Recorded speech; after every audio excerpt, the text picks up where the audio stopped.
Hello, and welcome everyone to this week's episode of the podcast. This week we have a fun topic, which is all about how to get an amazing finish on your jewelry. So, when you're creating jewelry, as a lot of you guys will know if you have made any jewelry before, the hardest bit sometimes is right at the end when you've made your piece and you've gone through whatever trials and tribulations were involved.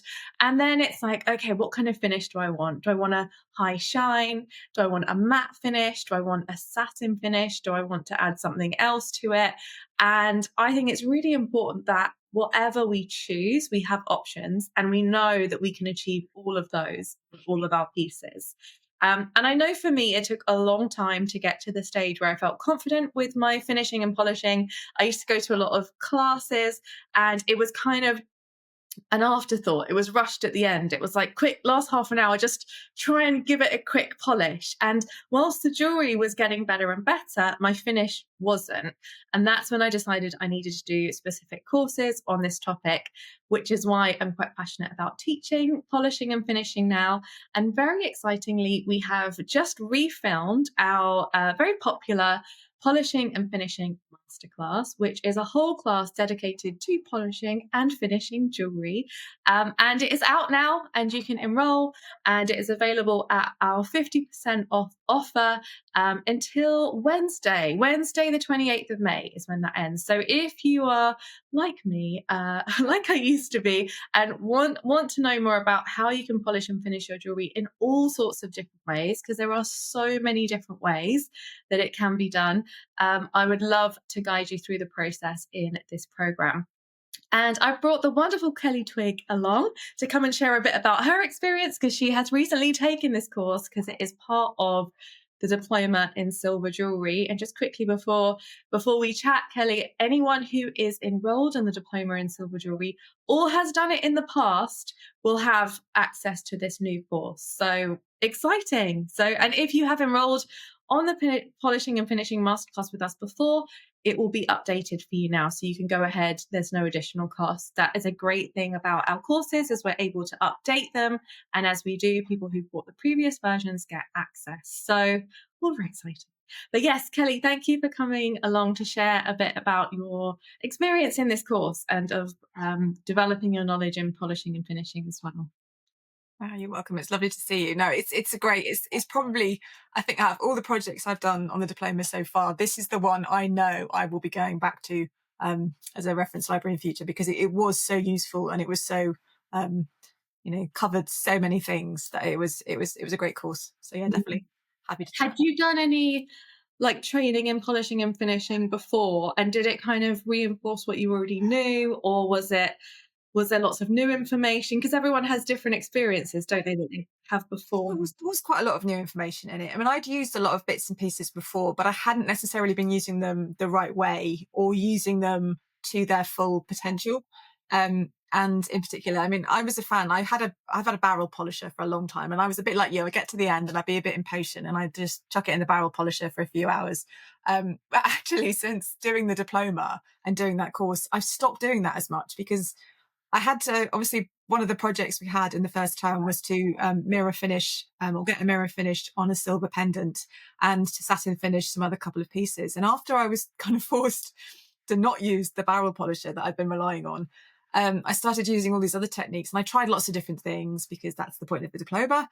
And actually, ever since then, I'm using the barrel polisher less and less and less, and spending more time doing the hand finish, because not only do I get a better result, but also the integrity of the pieces. For bezel settings and things, I noticed that putting those in the barrel polisher, I'd get slight raised edges around the outside, where it would kind of, the metal was obviously soft when it went in there. It was annealed, and it would harden it up a little bit. And also the bezels themselves were then harder to set, because they'd been sort of in the machine for a few hours. So actually, by doing it by hand, not only did the finish look better, but actually it was a lot easier to do any stone setting or the final stages on these pieces too. So yeah, I've kind of moved on and changed my thoughts on polishing and finishing since doing it, which is great. That's what it's for.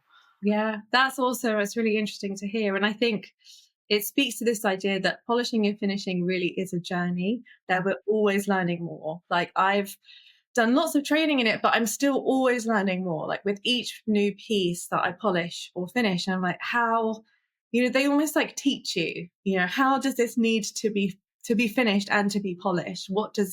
What's the aesthetic that I'm going for? Am I looking for something more toned down? With gemstones, do I want the matte or the frosted finish so the stones can really pop out? Or do I want the real high shine where everything is just bling? And what equipment do I need for that? And I think something that is going to be useful in this program is showing the different equipment as well, because from day one, you're not going to be able to buy, most people, all of the equipment that I show you. So there's pendant motors, there's rotary tools, there's bench polish and finishers, there's ultrasonic cleaners, there's extraction units, all sorts of things. And nobody needs to start with all of that. But I think it's great to see it and see how it's used and where you can get it from and know what the journey is, so that you think, okay, especially if I'm moving to more fine jewelry, I find that as a very rough ballpark, if the piece costs, say, under £200, I'm more likely to put it in the barrel polisher, because my profit margins on that are a lot lower, and it does still do a good job for most pieces, but it's not like a perfect job. I mean, first of all, nothing is perfect, but it's not, like a 99%. It might be like an 80%. But as you move into fine jewelry, and if you're doing, wedding rings, engagement rings, all these kind of things, you really want to go that extra mile. I think the hand polishing from scratch, like you said, it just does give that extra piece of professionalism. And I think the difference between a piece that looks more like a hobby piece and a piece that looks like a professional jeweler is in the finish. And I think the longer you spend learning how to make jewelry and the more advanced your skills get, the more you notice that. Your customer might not necessarily notice it, but I think as a jeweler, if you're spending hours and hours and hours making a piece, then it's almost like you need to spend just as long polishing it. It's definitely, like you said, the profit margins. I think the time spent and the skills required, sort of, it's part of it, isn't it? It's part of the technique level that you need. Absolutely. And once you know how to do it and you reach a certain point, you don't want to go back, because you're like, I know how to make this even better. So it's kind of addictive. Once you get the hang of it, I think definitely it becomes easier every time, and automatically, I think, I know different things, different types of jewelry, things will work better for you for different things. So you know what to reach for, whether it's different types. And I think, and a lot of that, I think, as well, is the beauty of the course, because people ask me sometimes from Instagram and things, what are you using to polish? Why are you using that for this? And I'm like, well, because I've tried everything and this is what works best for this. But I think with polishing as well, like you say, there's so much, it's almost like there's an overwhelm, because there's so much out there. There's so many different ways of doing it and so many different things to try. Where do you even start? Even with the little coloured silicone burrs and things, which I'm a huge fan of. There's so many different colours and shapes, and what do you go for and what does what? And I think that's difficult as well, to know where to begin. So this course is great for that, because it gives you a starting point as well. Yeah, I think that's something I mentioned at the beginning of the course, is like, this is a whole world. So people have jobs and their job is just to polish, and that's their full-time job. It's a skill. 9 to 5. Oh, yeah. You're never going to learn everything. And I think the other thing is that there are different ways to do it, and one isn't better than the other. It's just different. It's like just different equipment, different utensils, but you don't need to know it all. As long as you know enough to do what you're doing and where you're going, that's all that matters. And I totally agree with you about the burrs. I remember when I first got my first pendant motor, and I was like, I need to put things in it, and they're called burrs, and there's a bajillion of them. Hundreds. They've got weird names, and there's different brands, and that doesn't help. Different brands that they're the same thing, but they have different coloured schemes. So one brand will have one colour, spectrum, and the other brand will have a completely different set of colour. But sometimes there's the same colour, but they're different course, and you have to know, that what is blue in one is going to rough your pieces up, and what's blue in another is going to give them a nice finished shine. So you kind of got to know what you're dealing with. Yeah, and I think when you know, it's so easy. It's one of those things that's easy when you know how, but when you don't, it's so confusing. I remember when the tutors at Jewelers Academy used to come and teach some of the classes, I'd be like, what burr is that? What I need to, because we need to put it in our notes. And they're like, oh yeah, it's just this. And I'm like, but what would I type into Cookstones? Like, but to them, it's normal. It is. Sometimes just knowing what you can visualize it and you know what it is that you want, but what is it called? What do I actually search for? And sometimes that's really hard. Other day I tried to get some felt ones, and I was like, what's the word? And it wasn't burr. I was coming up with drill bits and pieces. And I'm like, no, I want those soft cotton things and I think the word was mop. If I put the word mop in there, then they all come up. But you don't, unless you know what the thing's actually described as, it's very difficult to find them. But yeah, there's so many, so Yeah. many. Yeah. Mm. Yeah. So in the course, we kind of break down the main ones that you can get. And I show you a few different ones. So again, I wouldn't expect everyone to go out and get all of the ones that I show, but you might say, okay, I'm going to start with this batch. I'm going to start with, say, the 3M radial discs, and I'm just going to explore those for a bit. And then maybe a few months later, I'm going to get one set of rubber burrs and explore with those. I think so this is all for rotary tools. We do cover hand finish. So for those of you listening thinking, I don't have any of this stuff, don't worry, it is also accessible for you. So we start at the very beginning. And now, before we do any of the polishing, the first thing we look at is your filing. Because if the filing hasn't been finished correctly, there's nothing you can do with your polish that is Just going to polishing take out scratches, yeah. trial marks. And I have definitely made that mistake of being like, it's mostly done. I'll just polish it up. And then the more it's getting shinier, the more I'm seeing the scratches. And, there's nothing worse than going all the way through to the end and have these deep scratches. And you think, I really should have just done the work before, and then I wouldn't have them right at the end. So we start with the filing. I would recommend to anyone, and I go into more detail about this in the course, if you're going to spend money on anything in this whole journey of making, spend money on your files. I have the most gorgeous files, which I talk about in the course, and they honestly make all of the difference. And having spent years on courses using not nice files and just being there for ages, like trying to get the scratches out is a nightmare. But investing in some really nice files, some needle files, is going to make all the difference, because then the polishing is easy because you've got a nice smooth piece. Depending on whether you've got texture granulation, they're a bit different. But for the smooth sections, how do you feel about filing, Kelly? I say I'm not. I do. I'm not a huge fan. I find like the scratchy noise that it makes. Sanding, I love. And I had a post on this on Instagram to ask everybody else what they thought, and everyone was kind of split on their opinion that filing is necessary, but it's not as it can be. And I think a lot of that, like you say, is to do with the quality of your files. Because I've got a cheap set that I first got, and I got a lovely Valorb set that someone gave me as a Christmas present, and there's a definite difference. You get what you pay for, as with all tools a lot of the time. They're definitely true for those. But yeah, I would definitely say the same thing, that the preparation at the beginning is key. You can't cut the corners, tempting as it is, because you will just end up doubling your work later on and get nice shiny scratches that you will have to do. But no, Yeah. totally There with you. are some jewelers that use pretty much just files to get to almost the final stage, but very fine files as well. So it's quite an interesting world to explore, because the files have different grades. They can get super soft and fine, especially if you're doing like lots of stone settings or claws and things like that, and you want to get into nooks and crannies. But often from the filing, once we've got that all sorted, like you said, it's a sanding. So we're looking at the emery papers, we're looking at how to make your own emery sticks, we're looking at what grits to use and how to use them. And I just find this stuff so valuable, because it took me years of doing classes and learning from different people to work this out. Yeah. And it's amazing that we can kind of put it together all in one resource. And like you said, you probably can't consume it all in one go. You'll probably watch it once, take what you need, and then come back maybe 6 months or a year later and take something else, and come back again and take something else. And then we move on to the burrs. So 3M radial discs we talk about a lot, because they're just fab. They're very easy to use. Yeah. Yeah, for me, they go right from kind of just after filing to what I would call the pre-polish. So they don't, in my opinion, they don't give a real high shine. You do the high shine afterwards, which I'll show you as well.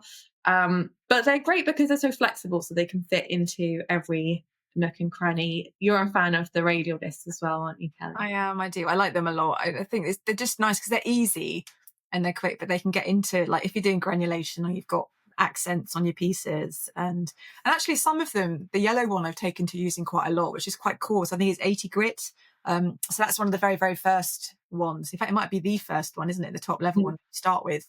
But it's really handy because just taking that over your piece, obviously you want to be careful because it can strip down some of the metal, but that's almost a very good, by doing that, you can see then if you've got anything else you need to file down, because it almost shows you where the rough bits are. And even that on its own right actually can give quite a nice finish. If you wanted a satin finish, the yellow radial disc sometimes can be, does give quite a nice finish in its own. But yeah, working your way through, they're much quicker and faster. And yeah, I love them. I love them too. Yeah, I think that's such a good point, and I'll often do that. And I think I do it in the course actually, where I'll file, and I think I've got the filing done. Then I'll do the yellow radial disc, and then I'll see a few little bits that aren't uniform, and then I'll go back and file, and then I'll go back to the disc because it's that. And I was thinking about this earlier. It really is. It does require patience, which isn't always our first thing. I think once we can accept that polishing is a big part of the job and learn to enjoy it and appreciate it, it can be really rewarding because taking something from rough to really shiny and smooth is super satisfying. It is satisfying. And that's the beauty of using something with like the radial discs that are graduated and you move along the colours. You can see as you go from one to the other, it gets shinier and shinier and shinier as you go. And it's noticeable. And yeah, if you chuck it in the barrel polisher, you don't get to enjoy that as much. But if you're doing it manually like that, you do see it. Mm. It is satisfying, especially when it gets to the end and you think, gosh, that is what a difference from, how it looked. Yeah, absolutely. And I think, anyone who's new to this stuff, like, don't feel bad if you don't even know what we're talking about. Like, that's fine as well. Because I remember hearing about these discs and all these things before I had a pendant motor, and I feel like I was just meant to know how to use them. Like, Mm. someone said, "Oh, just use this," and I'm like, "But how do I even attach the bits? And then how do I hold it? And then am I doing it right?" And sometimes it's scratching my piece more than smoothing it. So that's why I'm very passionate about having courses, like whether they're in person or online with this one, because when you can see someone do it, it's obvious. Yeah. But when you just get something through the post and there's like a mandrel and there's some rubber bit and then there's the radial discs and then you're like, how many do I put in? And all these little micro questions that once you've done it once are really obvious. And Um, it could put you off as well, because if they just turn up and you don't know what to do with them, you can get intimidated to the point where you put them down, you never use them because you you feel, I hide them. don't know what this is, I don't know what to do with this, I'm just going to ignore it because I don't know where to look for the information. But as soon as you've seen it, it is obvious. But it's, that's the beauty of it, is that it is simple once you know how. Mm. I think I do that with most new tools. I get them, I'm really excited about them, and then I hide them for like 3 to 6 months until I'm ready to address how to use it. I think 3 years was the record for my kiln. So It's a just little too scary. normalizing that for everyone. You may have a It similar. doesn't take me that long anymore, but Yeah, yeah. So the other thing we look at is magnification, because really important to have optimizers on when you are polishing and finishing, because we want to see all those tiny little scratches so that when we get them out. And the amazing thing about magnification is when you take it off, your piece looks so great because you've looked so close and you've done all the detailed work. And even if it's not perfect with a lot of magnification, when you take the magnification off, which is how people will look at your jewelry when they're coming to buy it, usually, unless they're super looking close, which is possible with some fine work. You're like, oh my goodness, that I did a good job. It's looking awesome. It's it looking. really does. It elevates. And it's the same for stone setting. I remember when I got my first pair of optimizers and started using them, the difference it made when you get that moment, you take it off and you think, wow, that really does take your work up a notch, definitely. 100%. We also look at some health and safety, because there are some considerations for polishing and finishing in terms of like face masks, goggles. Not all of them are essential, but just giving you options. And with the bench polisher, which I love the bench polisher. Now, not everyone can have a bench polisher at home. Um, yeah, and you don't need one, but it is a nice to have if it's possible at some point. But when you have a bench polisher, and they're the ones with the two big kind of real wheels that go round, and you normally have either like your Tripoli and your rouge. I don't use rouge anymore because it's so messy. It's a polishing compound. We used to have it at London Jewelry School, It goes and everywhere. everywhere. And the place just started turning red from the rouge dust. And I used to take my dog in, and sometimes I'd take him home and his fur was like red. And I was like, okay, we need to do something about the rouge. So we've switched to alternatives. There's lots of alternatives that are not messy anymore. But I'll walk you through all of that just in case you're getting to the stage where you're thinking, I really would like a bench, bench polisher, and also extraction, because extraction is good not only for obviously your health and making sure that the air is clean and making sure there's less mess, but if you're working in gold particularly, gold is coming off as Yeah. you're polishing. Some expensive dust that you're blowing It's around. very expensive and it collects it all, and that can literally be thousands of pounds, by the end of the year. So it will pay for itself if you're working with gold, and even with silver, it's there's potential there too. So what other things are in the course, Kelly? It's a big list. There's a big list. There's a couple of techniques for getting into the little crevices, like the string technique is one that was included. It's quite handy. And I've seen that used as well. People sometimes tie it to the bench, or they put it on a saw blade, Mm. saw frame, to make like really, really fine, just to polish. How do you get into those really tiny little nooks and crannies? And I think you talked about ways of adapting the tools. Like you got one of the silicone burrs and made a hole in it to do claws. The quickest way to polish the whole of it, rather than because if I think I've found before, when you're trying to polish up a claw, I've just done claw settings on the Diploma now, is that when you're trying to use some of the silicone things, they can bounce off the sides a little bit, but to sort of adapt things so that you can safely Mm. do it, because I obviously love that. I love that about the silica burrs is they're completely adaptable. you can So sharpen them as well on a file or a yeah, or you can even make a little groove that goes all the way around that fits perfectly into like a piece that you've got, a jump ring or whatever. So that's quite nice, is that you can edit and shape them, and they're not too. It's like working with a rubber. At school when you had rubbers and you could kind of chisel some you of can the adapt them. Yeah, we love yeah. we use adapting tools. If you got super bored, you could start shaving some of your rubber off. So so yeah, lots of different things, but also hopefully not too many things. I feel like it's just enough to get your teeth into. We look at polishing chain a little bit. We look at cleaning up wax castings. And I hope for people that take the course, whether it's in the diploma or as a standalone, it just empowers you to be able to make decisions and try stuff out, and don't be afraid to experiment. Sometimes I think, oh, would this look nice with a frosted finish? And we use the frosting wheels. Love a frosting wheel.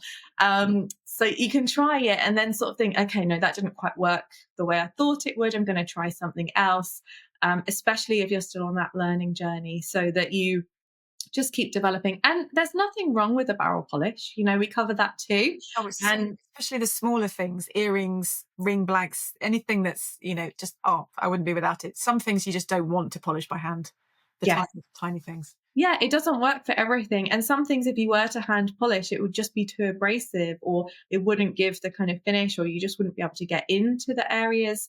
But I think it's super empowering as a jeweler to be able to do these fundamental skills: soldering, filing, sawing, and polishing, which for me includes the kind of filing to polishing process. We look at ultrasonic cleaners. I recently invested in a nice ultrasonic cleaner. I used to have a more sort of general one.